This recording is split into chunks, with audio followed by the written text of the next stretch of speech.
Welcome back to the Happy Saver podcast. I'm Ruth, a personal finance blogger here in Aotearoa. Now, have you ever wondered about other people and their money? Well, in this podcast, I chat with a diverse bunch of just everyday people. I learn their stories about their financial experiences, and then I share helpful, relatable information from Kiwis who generously explain how they handle their money in New Zealand. I love sharing the day-to-day reality of regular Kiwis that no one has ever heard of before. So shy are these Kiwis that even after I've talked about them, you still don't know who most of them are, as they want to help people by sharing their journey, but they then want to sink back into obscurity. Apart from the occasional Australian who makes it onto the Happy Saver, I tend to stick to speaking with people from Aotearoa. But today I am making an exception. Today I'm speaking to two Brits who are actually more than happy for me to share their names, but are also, in the world of personal finance, really quite famous.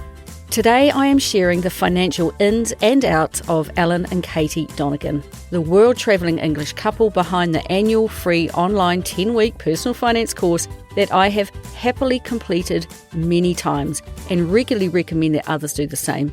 It is called Rebel Finance School. Now, over the years, we've actually become friends, and learning about their journey to financial independence and then watching them move into full retirement has been incredibly motivating for both Jonny and myself. After many invites from myself and many other Kiwis, they finally made it to New Zealand, and we sat down at my kitchen table back in early December of 2024, and they generously answered all of my nosy questions. And I'm looking forward to telling you all about their personal finance journey, because once they discovered the concept of financial independence, these two were on fire. Alan and Katie started out normal enough, working day jobs, buying a flat, that sort of thing, but then they stumbled upon the FIRE movement, which is Financial Independence Retire Early, and they dived headfirst into learning everything that they could about it. Fast forward, and they did retire early. Alan at the age of 40 and Katie at the age of 35. And then they decided that their story is replicable and they wanted to share what they learned so that others can make the most of their money just like they have. But before I get too far ahead of myself, firstly, a message from today's sponsor. I like to think of myself as being onto it when it comes to knowing what my money is up to when I'm not looking, but I can't be paying attention all the time. Thank goodness for Pocketsmith. While I was soundly sleeping recently, somebody silently took money for a software subscription I had forgotten I even had. The next morning, coffee in hand, Pocketsmith immediately highlighted this transaction. A quick check using their powerful search engine for transactions showed me that a year had flown by since I'd first signed up. Straight away, I contacted the company, cancelled the subscription, and had them reimburse the charge. If you want to find expenses in your budget that you have forgotten, Pocketsmith is your secret weapon to regain control of your finances, avoid unnecessary spending, and reallocate funds to more meaningful or essential areas of your life. If you want to supercharge your finances with Pocketsmith, have we got a deal for you. Happy Saver listeners get a whopping 50% off your first 2 months of Pocketsmith's foundation plan. To get your deal, go to pocketsmith.com/The Happy Saver. That's pocketsmith.com/The Happy Saver.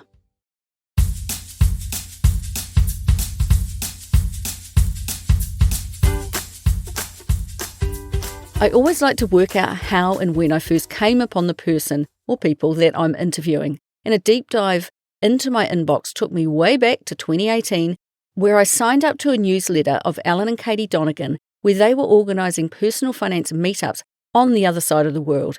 Sadly, I knew I could not attend, but it was good to know that they existed. Jonny had actually found Alan's podcast called Rebel Entrepreneur, and it was on that first mention was made of them doing an online money course. I started listening to Alan's podcast too, and then I emailed him in early 2021 to thank him for some business advice that he had given on his podcast that I had successfully implemented. And he wrote back. And because I'm of an age that if someone sends me a nice email, I have to respond, I also wrote back. He's slightly younger than me, now aged 46, but similarly inclined, and we have kept in touch ever since. Katie is now 41 years old. Now, when they launched their free online course in 2020 on teaching people about money, I immediately signed up And because of the time difference, I got up at 7 o'clock once a week, in the morning I should point out, throughout our cold central Otago winter to sit at my computer and take part. Nothing like this existed in New Zealand. It still doesn't. And for me, I got a lot from just sitting in a group of like-minded people, even if it was online, talking about the basics of excellent financial management at a personal level. Because these two consider themselves forever learners, they keep refining their course, and it gets better year after year.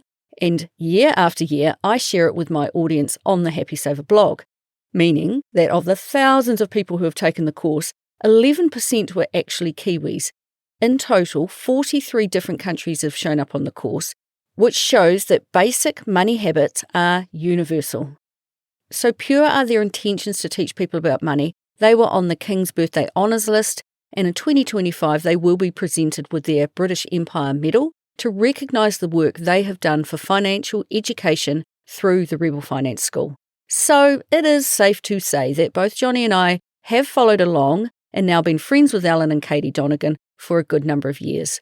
In late 2024 they finally landed in Auckland, and then they made their way down the country, stopping in with many of the kind and generous Kiwis that they had met via their course, until finally ending up staying with Jonny and I, hence me interviewing them at my kitchen table. Now, normally I would find out where the people I am interviewing live, but that is a little hard in this case, as since selling up their house in the UK 5 years ago, they have no fixed abode. Instead, living completely nomadically and visiting any part of the world that they want to.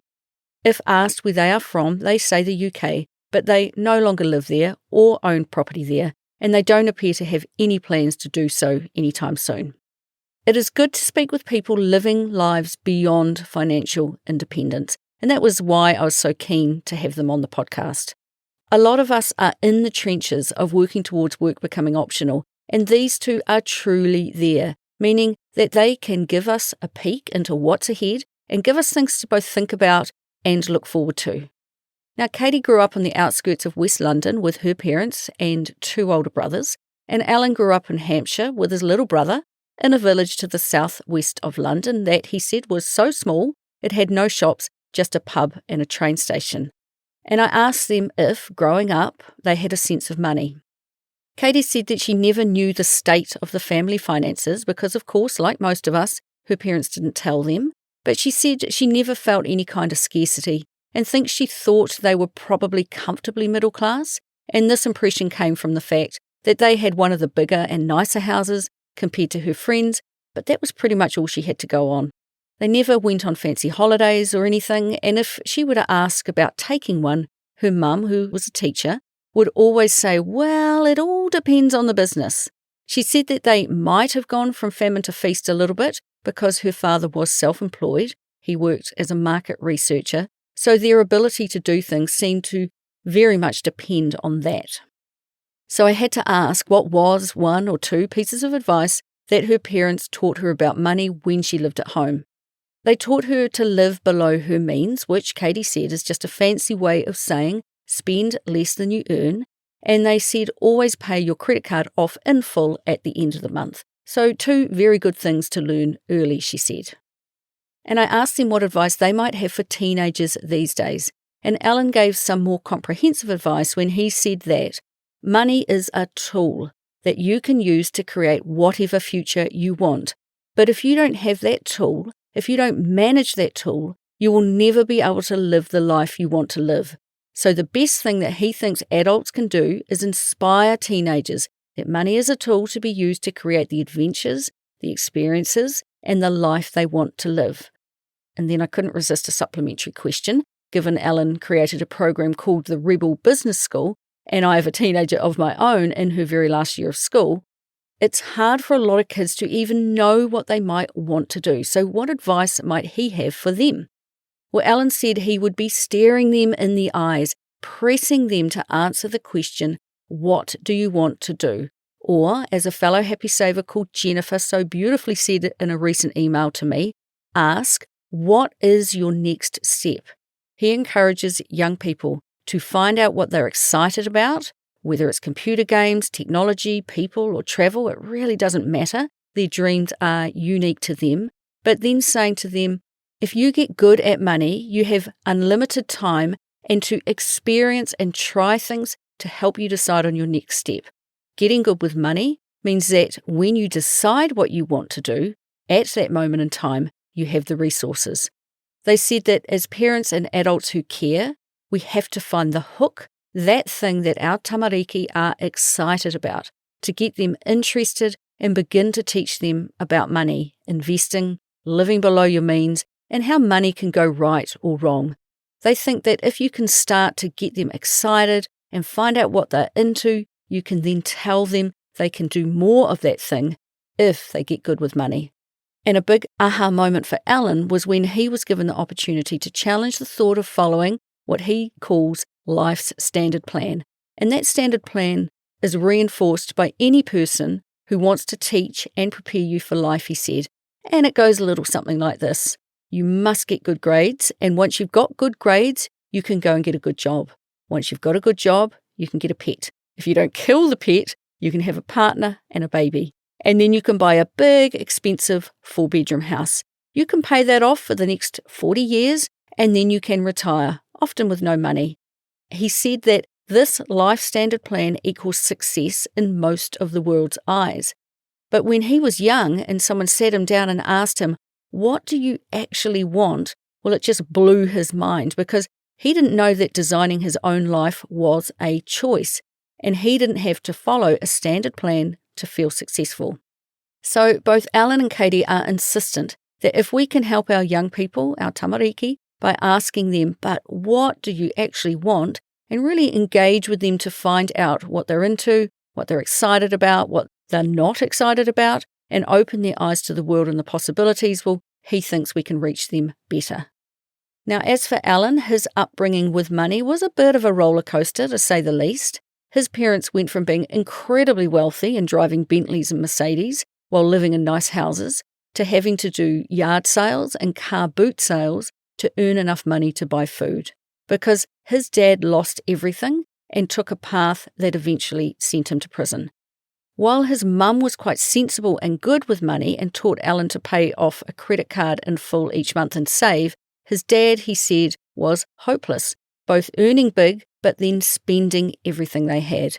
He says his dad taught him what not to do with money.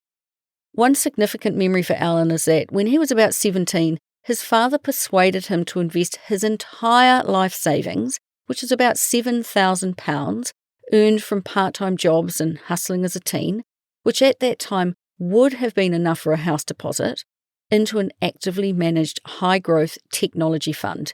This was moments before the dot-com bubble burst, and when it did, 90% of his money evaporated overnight, and that scared him off the stock market for a very long time. When the dot-com bubble burst, he never made his money back because the fund he invested in was so actively managed. The motto that they now teach of just leave it and it'll come back doesn't work if it's an actively managed investment, because even though you hold, they're actively trading within the fund and they will destroy the value.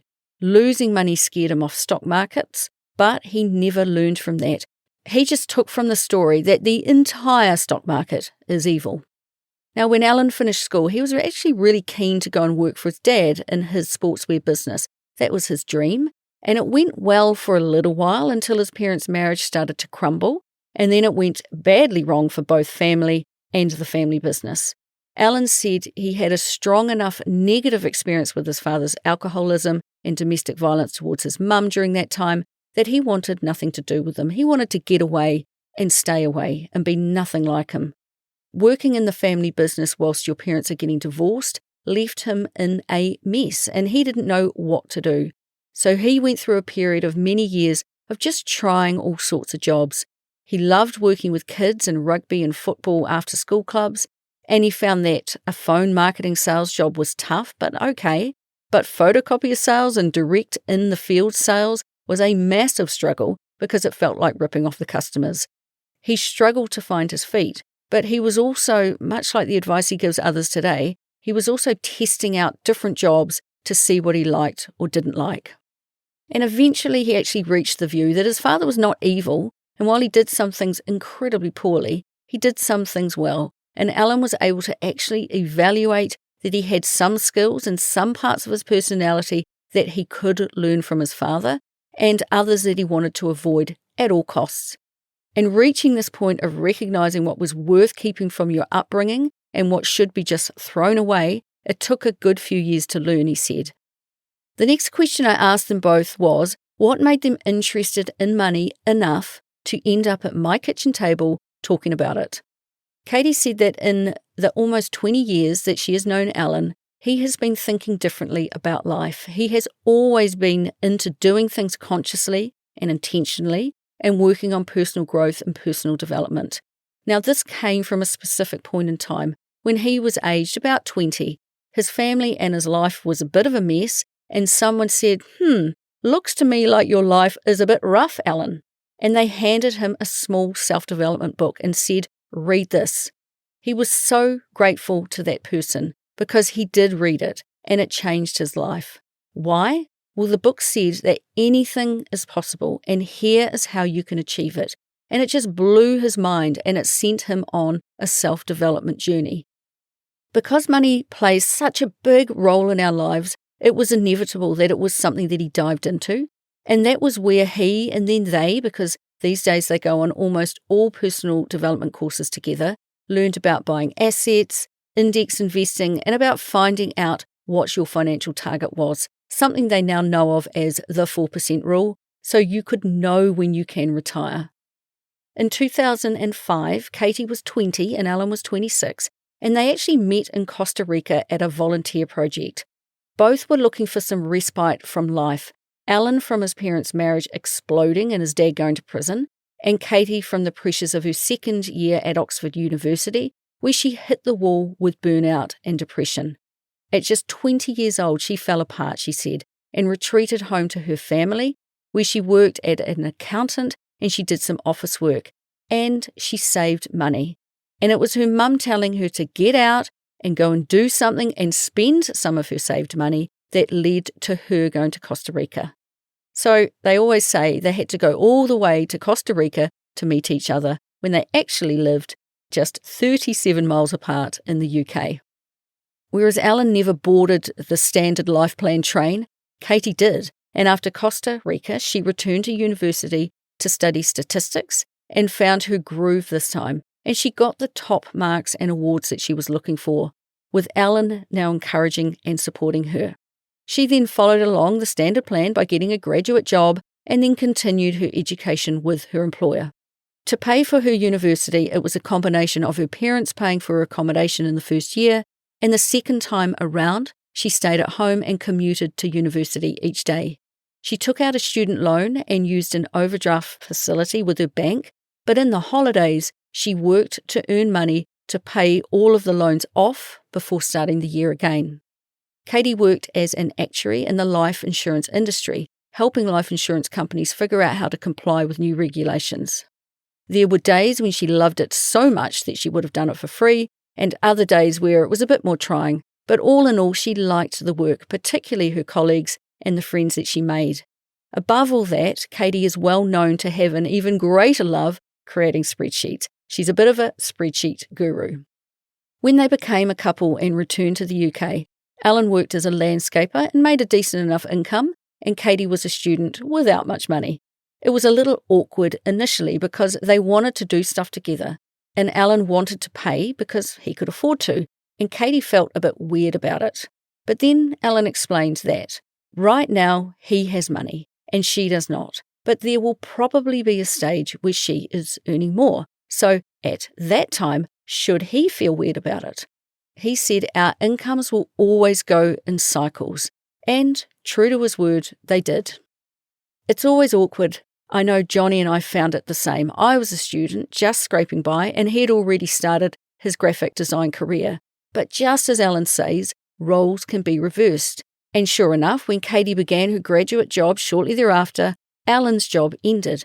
But just like he supported her, she now supported him until he found a new job, which was his first business that he created doing corporate training. And pretty soon, no one was keeping track of who earned what. It all became money to manage together.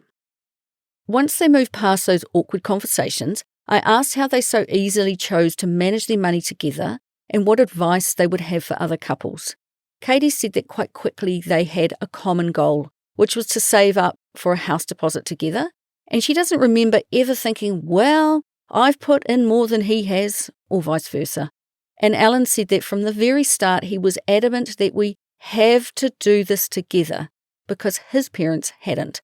His dad took control of the money, and it was a very old school arrangement where he gave Alan's mum housekeeping money and he took over the rest of it, a concept that makes him cringe to this day. Alan knew that he never wanted this power dynamic in his relationship, and they had to be in this together. They had to understand finances together. Each would know what the other spent, and neither would take issue with it because they had planned it together. His advice to couples is that he thinks it's critical that you manage money together and that both people understand it. One person shouldn't just hand over responsibility to the other, because then there's the chance that the other person will do something that you disagree with. Well, he says, you gave up your right to disagree when you said you do it all. There will be a number of people listening to this nodding their head in understanding. If you have this power imbalance in your relationship right now, go for a walk with your partner and talk about it. In my experience of helping people think about their money, this imbalance, it just sneaks up year upon year, almost without conscious thought. So it might take a little undoing, but take it from me, it starts with a conversation and a commitment to both take a role in your money. If you're managing your money together, you're tracking the numbers, you're working together, you're focused on your personal and shared goals, and the energy and the drive that can bring is critical, and you can make magic happen with both of you involved.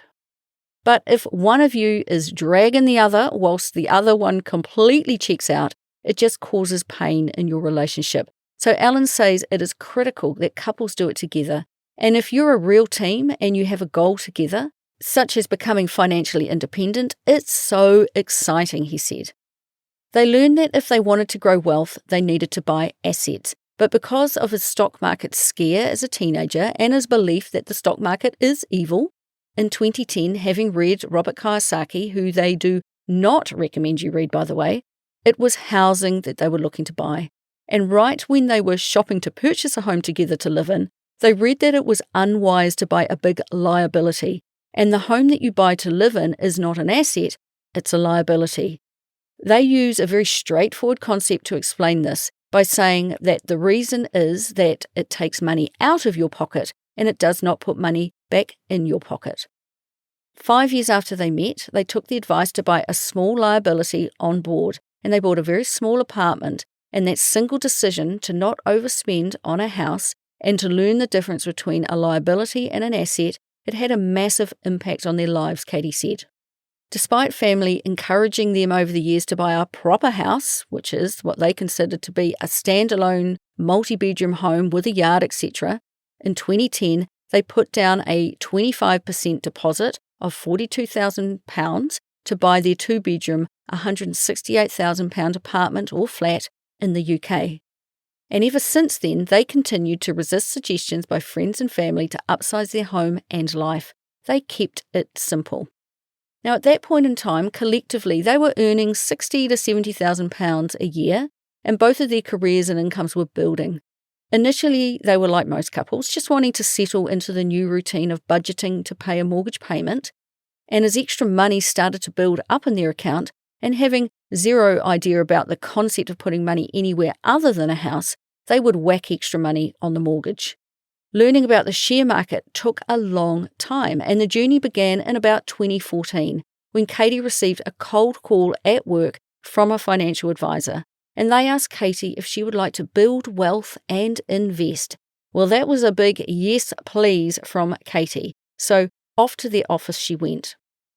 To this very day, Katie is angry about the way that a financial advisor, both then and now, asked a customer, brand new to share market investing, about their appetite for risk, asking, are you willing to lose money? Or, how would you feel if your investment went from $10,000 to $2,000? What would you do? How do you feel about this? And most people are going to say, I don't want to lose money. I am not okay with losing 80% of my investment. I am not okay with the value of my money going down. But what the financial advisor is really asking in those questions is, are you comfortable with volatility? Are you comfortable with the value of your investments changing minute by minute, day by day, with the big peaks and troughs that we, as investment advisors, know are normal in the stock market?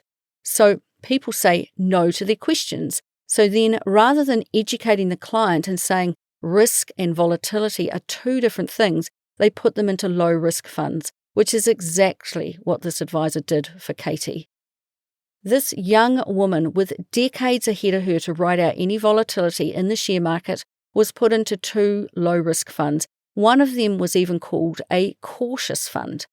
Now, during their Rebel Finance School, they did a deep dive into what staying in those funds would have cost them, and they shared that information.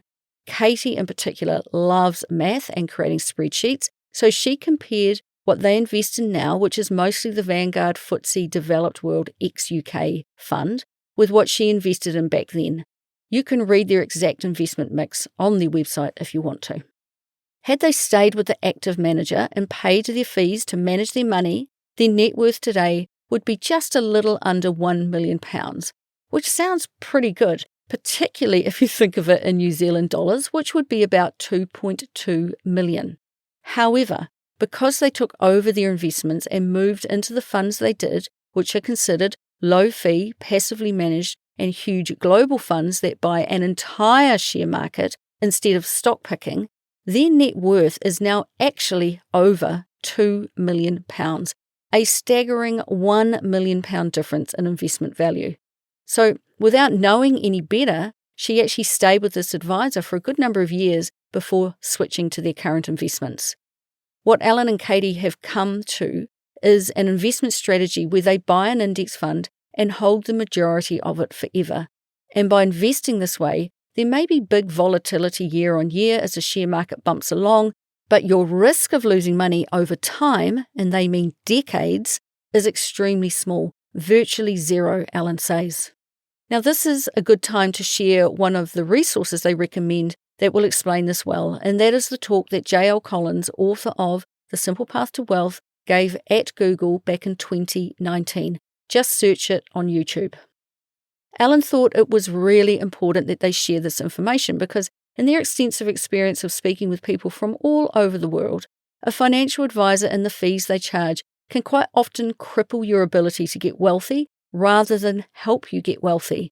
Alan says that any fee over 1% can have a huge impact on your financial future because they take money from you that could have been invested, and they are often actively managing your money but moving you in and out of investments.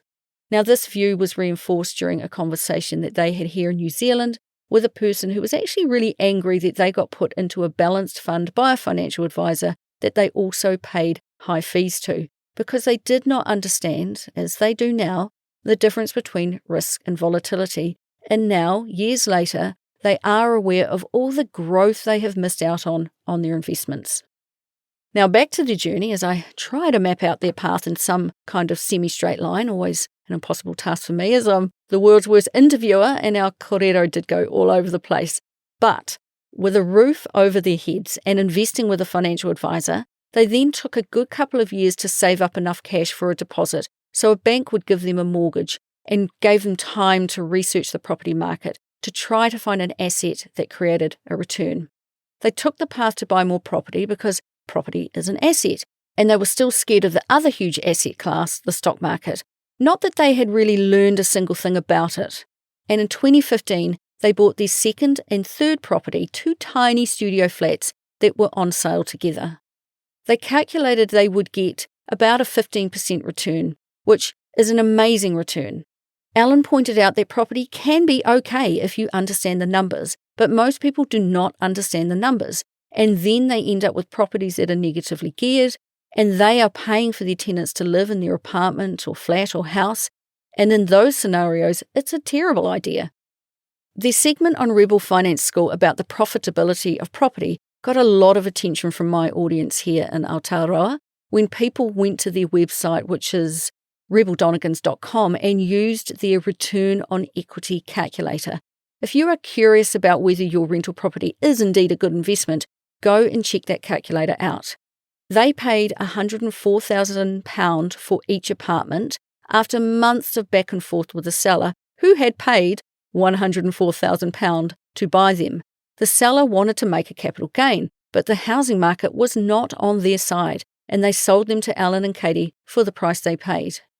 Alan and Katie held them until they wanted to start travelling and wanted to simplify their lives. But when they did decide to sell, it took about 2.5 years to sell because no one wanted them, and they eventually sold them for about £120,000 each. All up, they owned them for about 5 years. Property should come with a warning, they suggest, that it is an illiquid asset, and finding a buyer when you want to sell is not a sure thing and different for each country. So up until this point, these two are sounding pretty normal. It's sounding a little like they might have settled for life's standard plan. So how did they upend their suburban lives and transition to debt-free, housing-free, multi-millionaire global citizens? Well, their pivot really began in 2015 when a friend sent them the Mr. Money Mustache blog, which Katie read every word of from the beginning to the end, and it completely changed her mind from, this is weird, the concept of retiring early, to, well, you'd be stupid not to do it. Very quickly they understood the simple math of early retirement and the concept of the 4% rule, and they set themselves a target to have £1 million invested in index funds as soon as possible. Now, if this is a new idea to you, the simple math is that if you have $1 million or pounds invested in a massive, passive, low-fee ETF or index fund, then once a year you can sell off 4% or $40,000, and you use this as your income. Having that simple target really brought them together. They then actually flew to a financial independence event to meet other people who were on the same path or had already met their own financial goals. Meeting real people who willingly shared how they really did it was a validation that they needed, that the concept of FIRE and index fund investing to grow your money was not only real but achievable. From then on, it was game on. Their careers had been progressing, but now they really put their foot down, working every day they could, adding to their knowledge and qualifications as efficiently as they could so that they could earn more money. Katie became a contractor for a 2.5 year period, starting in 2015, meaning she had a much higher income, and Alan worked incredibly hard on his own business. They poured all of their energy into their new goal, and collectively they managed to triple their salaries, but at no point did they inflate their lifestyles. Initially, they stuck to investing their money once a month, but then they moved to, as soon as their income came in, they invested it. For those on the outside looking in, they would never have known that they were on this mission. No one noticed any change, except maybe the fact that they both seemed particularly dedicated to their careers during that time, because work meant money, which got them closer to their goal. During the 4-year sprint it took them to get to £1 million invested, they played the game of how little can we live on? They still went on cheap holidays, they still had fun, but they used coupons at the supermarket, and if they had to buy something, they found a deal. And at every turn, they reduced their expenses so that they could create a huge gap between what they earned and what they spent. They then invested that entire and very large gap, given that they had tripled their income, into their 2 index funds. When this new goal of getting £1 million invested kicked off for them, they still had their own home and 2 rental apartments, and I was interested to know how they managed the mortgages they had on them during that time. Well, the mortgage rate on their own apartment was 4%, so they set their payments to the minimum on that, and with the 2 apartments, they had interest-only loans on them, so were paying interest only with no payments going towards the capital. They said that their mortgage payment was never more than £600 a month, so it was very low. Everything else went to index funds, and in that first year, very quickly, the balance just grew and grew from a combination of them investing a lot of money and the stock market having massive growth that year of about 30%. Alan said that they happened to pick a great year to begin investing, and their intention to work incredibly hard just happened to coincide with the share market on the rise. They were making hay while the sun was beaming down, basically, and they didn't lift their foot off the gas until they hit their number 4 short years later. When they hit their financial independence number, they immediately began to go travelling. Katie quit her job and Alan stepped well back from his business, but was, and still is to a much lesser extent today, involved in earning a mostly passive income. And relatively quickly, they decided that looking after rental properties from afar comes with headaches, which they were prepared to accept when the returns of 15% were there, but the returns on them had dropped to just 3 to 4%. Katie asked the question, why are we doing all the work involved in having a rental property for such a tiny return? There was a specific I've had it moment where they were outside a store in Florida when their supposed management company phoned to say that they were handing back the properties, almost effective immediately, plus there was damage to the properties. The Donegans said it was so painful being abroad and having to deal with all of it, so they put all 3 of their properties on the market, and because they took a while to sell, 2.5 years in fact, they had to continue to deal with broken showers and toilets and things and different time zones around the world. It was a huge pain and a lot of work for a terrible return. If they had been paid well, they could have endured it, but he said that they had to work hard to get a terrible return, nearly 9% worse than the stock market at that time. Owning property for them at that time was just pointless, and they said that it was common for them to meet so many people who hustled and worked with their property to earn no real money. As a contrast, Alan said, investing in an index fund is fascinating because it is the only investment that they can think of where the less work you do, the more profit you make.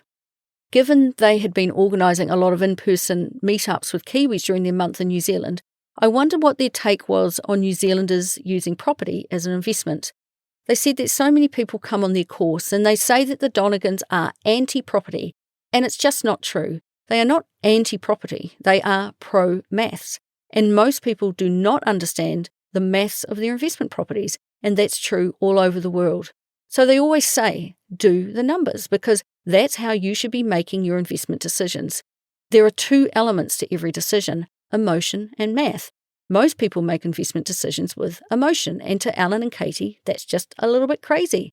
If a person says to them, I like an investment property because it's real and I can touch it and I feel secure, well, they would reason that they are making decisions on feeling secure and liking it and are not making decisions based on does it make a good return. Hence why Katie created a return on equity calculator. Katie said that a lot of people are banking on the property going up in value, so they believe it doesn't matter that it's making very little money or losing money month to month because they are predicting it will go up in value. And maybe it will, but maybe it won't. They said they met many Kiwis who said that their investment property had not gone up in the time they'd owned it. And Katie says you can't bank on a property always going up in value. It is akin to buying a share of a single company and waiting for the price to go up. Buying individual properties is the same as stock picking, and sometimes it works, sometimes it doesn't. It's a real risk worth calculating, which is why they are pro-math. I loved how the Donegans acquired new logical and practical information about index investing and went solidly down that path. But what about life after FI? After you have tipped over that point of acquiring enough assets that can provide you with an income for the rest of your life without you ever having to work again if you choose not to. How did they know they could give up work, and how did they settle into their work optional life? They said that answering the question of how do you know you've got enough is really very easy, because the calculation is simply how much do you want to spend each year, and you multiply that figure by 25. If you have that figure invested in large, low-cost index funds or ETFs, then you can retire. And they did want to point out here that property can still play a part. If you know you spend 50 grand a year and you have a property that can consistently give you 10 grand of annual return after all costs, then your index fund and ETF investments only need to give you 40 grand a year, not 50. Or, in the case of New Zealand, you might turn 65 and receive superannuation, which reduces the amount that you need to have invested yourself. The point being, you can have a mix of investments, but the math stays the same. For Alan and Katie, they wanted to live off £40,000 a year, so they multiplied that by 25, which told them that they needed £1 million invested. They knew they could retire when they reached that number in their investment account.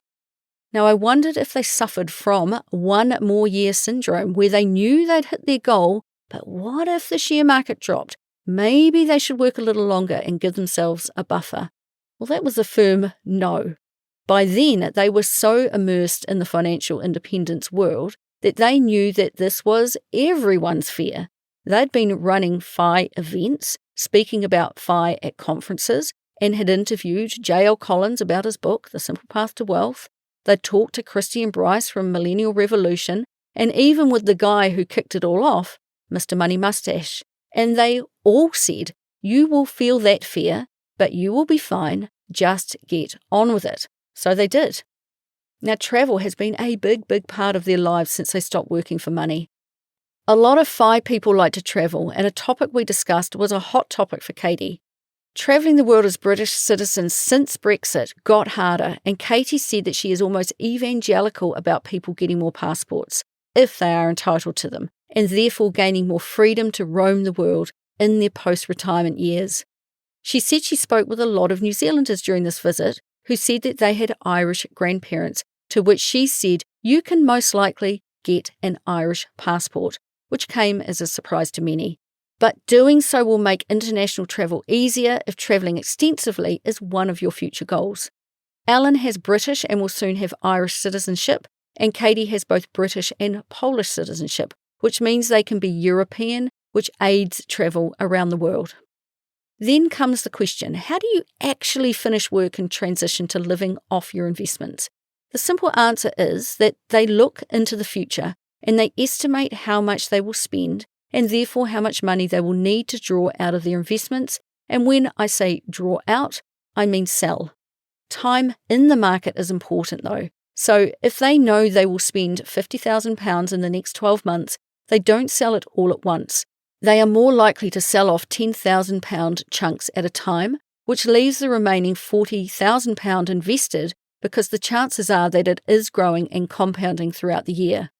Given Alan still has his own business, in the beginning they didn't need to draw off all of their full year's expenses from their investments, but as time has gone on, they are now withdrawing more from their investments.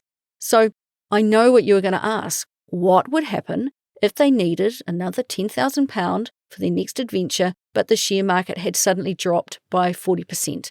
What would their plan be? There are many ways that you can deal with what is called sequence of return risk. One is to have a bit of a cash cushion so that you're not forced to sell off shares in a down market. Some people, as they get close to retirement, get bonds, so they have a mix of X amount of bonds and X amount of index funds, and if the stock market is down, you would sell off the bonds to live off. But these guys don't have bonds. The next step would be flexibility in your spending. So if the stock market crashes, they would go, well, okay, let's ease up in the spending, which means the cash that they do have will last longer. Of course, the next step is that if the stock market crashes or stays low for an extended period and they don't want to sell shares, well, they could work and earn 10 grand to cover their expenses. There's always a way that you could earn 10 grand if you needed to. Alan said that some people get offended when he throws out that option to people. But think about it, as a couple, each could make £5,000 quite quickly if they wanted to. In this way, they could wait for the share markets to bounce back again. Also, given they travel so freely, they always thought that if the proverbial hit the fan, they could also move to Thailand or a similar low cost of living country to wait it out. But while doing so, he said, they could live on a beach, enjoy delicious local food, and have a weekly massage. So it's not all that bad. They retired with £1 million invested, but when we spoke in late 2024, they were 5 years into retirement, which is most of the sequence of return risk period, they say. If you pass the 5-year point successfully, you've probably missed most of the issues that could arise.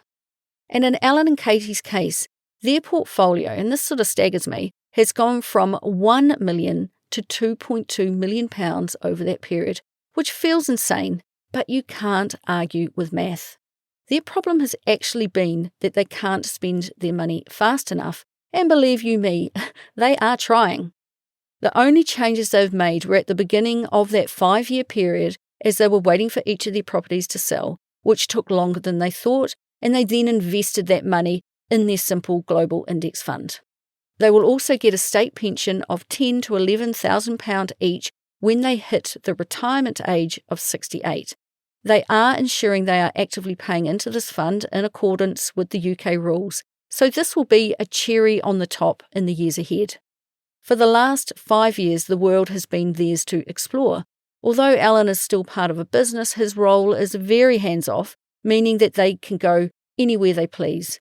And I've heard them say before that the beauty about personal finance is that for them to succeed, others don't have to fail. We can all get good with money and grow wealth, and that's why they actually chose to put months of effort into the free Rebel Finance course that they deliver online once a year. Having learned so much and done so well, they want to help others do the same, and I really applaud how generous they are with their time. And you can't keep these two down. When your time is your own, you can pursue your dreams. In 2025, they are releasing both a book called The Rebel Guide to Financial Freedom and the world's very first personal finance album called Money Revolution, and their band name is The Revolutionaries. Now, I thought it was hilarious to release an album all about money, but why not? It actually sounds pretty darn good. And what is so refreshing is that when they think of an idea, they just get on and do it. So their future is very exciting. But what about yours? I asked Katie what her advice would be for someone listening to this who is sitting on enough money to make work completely optional. What would she say to them? She said, go and have some fun and do something cool. In their experience, you need to have a purpose in retirement, but that purpose can be looking after your grandkids, or it can be volunteering at an animal shelter, or some other cause you care about, or just go out and try every breakfast in every town in New Zealand. You do you. For them, their passion is helping others learn about money, while they are also having a fabulous time travelling all over. How can people switch off the I must earn money mindset? And how can they tell people that it is okay to volunteer and do nice things for other people without that expectation of financial gain? Alan and Katie set a beautiful example of giving back by putting their time and money into running a global course to help others. Katie said that to get to financial independence takes effort. It is something that you have worked hard to achieve, and you have to hustle, figure stuff out, and make money to get there. But at some point, she says, you have to stop making decisions based on money because you don't need it and you have enough. But she said that they see countless people that are financially independent but will make their decisions on how they spend their time based on if they might get paid or not. They might be given a work opportunity that they really don't want to do, but because money is offered, they struggle to say no. Your time is finite at this point, but your money, because you have invested it well, is infinite. So why are you spending a finite resource, your time, to chase money that you don't even need? Now, the book Die with Zero by Bill Perkins does a very good job of diving into this concept. People continue to chase money, they say, because they have 20, 30 or more years of training and teaching themselves to save, to hustle and to work, and it is very hard to turn that habit off. But people will literally sacrifice health and ultimately their life energy to gain more money that they don't actually need. Like me, Alan and Katie spend a lot of time speaking with and observing others, watching what they do and asking why. They want to be free to do anything they want, and they note that actually earning money puts a load of strings on things and changes relationships. They don't want that. They just want to give their course away, have fun, have purpose, and make a difference. The world is such an incredible place, they say, and there are so many adventures to be had. So their advice to others is live an inspiring and interesting life, and live it to the full. And then your family will see what you've done and they will be inspired and they will live a full life themselves. Katie said, once you've won the money game, stop and enjoy life. Now, after such an engaging kōrero, I did actually finally get to my more standard questions for these two, and here they are. So what are their 3 main financial habits, things that they just automatically do? Well, they track their spending using an app where they categorize as they go, and then Katie, who loves a good spreadsheet, will use this data to plan out future spending. On the last day of each month, they track their net worth, and they always do this at breakfast time while sitting in a fancy cafe, enjoying delicious coffee and beautiful food. They always make an occasion of it, which I really like. They think that's actually the most important financial habit of all because it allows them to go, what have we spent? What have we got? Are things in the right place? And it throws up a cascade of other questions that allows them to control their money. So if there was one monthly financial habit that they would tell people to do, it is the monthly finance meeting. When you first start, it takes time to organise and do stuff, but it can get a lot quicker as you go.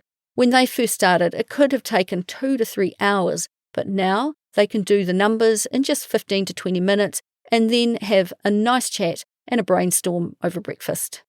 And the third habit, as they are travelling, they'll always convert what they are buying into pounds to see if it feels a reasonable price.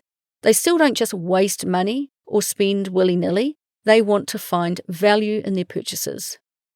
And what do they consider to be their biggest financial triumph? Well, getting to financial independence was pretty cool, Katie said. And I asked if they remember the day that they looked at their investment accounts and said, holy moly, it's at $1 million. But no, they actually don't. But she does remember a time when they had taken a 2-month trip and had a bit of a blowout and spent what felt like a ridiculous amount of money compared to what they're used to spending. And when they looked at their finances on the plane on the way home, they were worth more than when they left. That was when she thought, this is actually pretty fun. I like this. This works. And we could just go and do more of this. Alan's greatest financial triumph was learning to invest in index funds and then doing it every month and avoiding all of the let's make money in crypto or any other get-rich-quick schemes that came their way. They just stuck to a plan, which many would call boring, but it worked. And they are far from boring today. And what about their greatest financial flops? There were 2. The first was definitely the managed funds and the financial advisor. And the second was when they paid off the mortgages on their properties while they were waiting for them to sell. In hindsight, they would have invested that money instead. Alan put his hand up for a financial flop too, and it was losing his life savings, what felt like a huge sum of money, by investing in an actively managed fund, and then generalising for years afterwards that the entire stock market was bad. And if I gave them $10,000 right now, knowing that they are fully financially independent, what would they do with it? They would spend it all on a fun experience, something amazing and memorable. Or they would hire a YouTuber to help them create more content to help more people. I asked them for 5 key resources that they think others must use if they want to get the jump on their personal finances. They were too humble to say it first, so I am. It is to do their free 10-week course, Rebel Finance School, and I can vouch for them here. A lot of Kiwis are taking their course and emailing me about how much they have progressed in their own situation. So just do it. The course will start again in New Zealand's winter, so you can sign up for that. And the 2024 course stays up online for a while, but they will take it down before the current year's course begins, so they can refresh the content. The second resource is Mr. Money Mustache. You don't have to do it quite as extreme as him, but the way he thinks is incredible. J.L. Collins and The Simple Path to Wealth, read that one book or watch his Google Talk because it is excellent. And they very kindly say to read The Happy Saver, as they see it as a key Kiwi resource, which they kind of had to say or I'd not have fed them dinner that night. And follow Canadian couple Chris and Bryce from Millennial Revolution. Now I've met these 2 fabulous humans, and they are such generous, intelligent and practical people when it comes to money. They do write very strongly anti-property articles, which are fantastic. So if you are into property, read their articles just to balance your opinion, Alan says. You don't have to act on them, but they are fantastic. They're also nomadic travellers, and Bryce is one of the smartest people they've ever met, and between them, they have a fantastic style. And number 6, actually, is the Mad Fientist podcast. He does not upload as much these days because he's also financially independent, but what he does have is great, so start at the beginning of his podcast. These are the people and resources that have influenced their journey, and when they wanted to design their course, they very much started at the beginning of explaining money and worked their way up to financial independence. You will see all of those people mentioned, myself included, live on their course sometimes, which is pretty cool. So how are they still educating themselves about money? They are so inspired to help normal people who are working on their finances. If someone asks a question, basically, they go and Google it, they read articles and find the raw data and dig into what is actually going on. They use the questions people ask to create content to help a wider audience to make it easier for others. Answering the queries of others helps them understand how people are thinking, and it helps them continually improve the way they teach and explain money to others. And can I just stress, there is nothing financial in it for them. They genuinely want to see others do well, and I think being recognised in the King's Birthday Honours list with the British Empire Medal to recognise the work they have done for financial education through the Rebel Finance School shows how genuine they are. They are hugely into being lifelong learners, but they don't just talk about it, they actually do it. They believe that your self-education is the most important thing you can do, and they have been through so many phases of learning, like how to be confident, learning how to build a business, learning how to sell, learning how to invest, and now it's more about learning how to live life happily, how to be free of anxiety or depression, having more happiness and joy. So they go on training courses, they read books, and are constant and never-ending learners. It started with that book that Alan was given at the age of 20 years old, and he doesn't think it'll ever stop. Now, before I wrap up, I have just another quick message from today's sponsor. If your finances are holding you back from living the life you want, try Pocketsmith out. They've got the tools to help you make money management easier. And have we got a deal for you? Happy Saver listeners get a whopping 50% off your first 2 months of Pocketsmith's foundation plan. To get your deal, go to pocketsmith.com/thehappysaver. That's pocketsmith.com/thehappysaver. First, a huge thank you to Alan and Katie for chatting with me at length. None of us have run out of things to talk about, so come on back to gorgeous Aotearoa sometime soon so we can pick up where we left off. If you are looking to connect with them, you can find them at rebeldonegans.com, and it's from there that you can sign up for their 2025 free course, which will kick off sometime around June or July.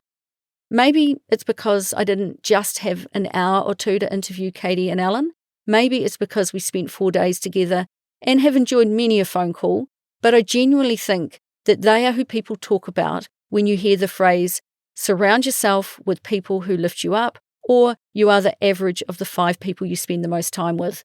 From dawn till dusk we chatted, and for me, who was equally fascinated by money and people as they are, it was so refreshing to hear such positive kōrero for such an extended period of time. To learn more about a couple who have arrived at where I and hopefully you are trying to get to was really inspiring. And to learn that really, as far as the math goes, it's pretty straightforward, and it should be a wake-up call to a lot of people who have created an unnecessarily complicated financial life. The lesson for you is simplify your money, invest in assets, and actually have a good time while you're doing it.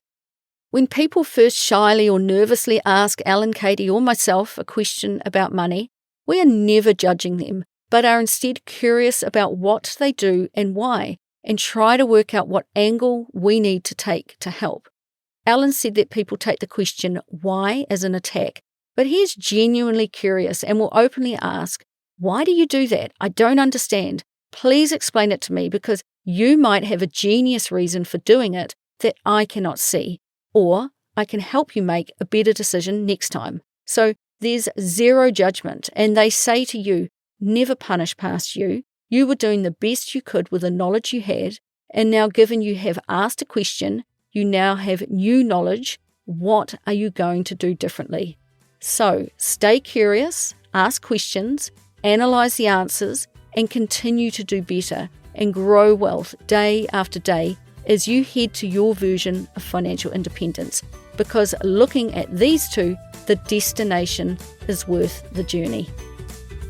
So that's all from me this week. I think that was a particularly long one. For the runners out there, I hope you ran the whole way through. Now, if you want to get in touch, you can find me over at my blog, thehappysaver.com, where I share a lot of information about how I manage money in my life. Plus, if you sign up for my fortnightly email, I'm always linking to other useful personal financial blogs, podcasts, books, and money-related content. Thanks for listening. I hope you took a few nuggets of wisdom from this episode that you can now go and apply to your own life. And please do share the Happy Saver with your friends. It's the best way that people can learn about the podcast. And I would love it if you would talk more about money with your own friends and whānau and help me continue to help others be better with money. So until next time, happy saving.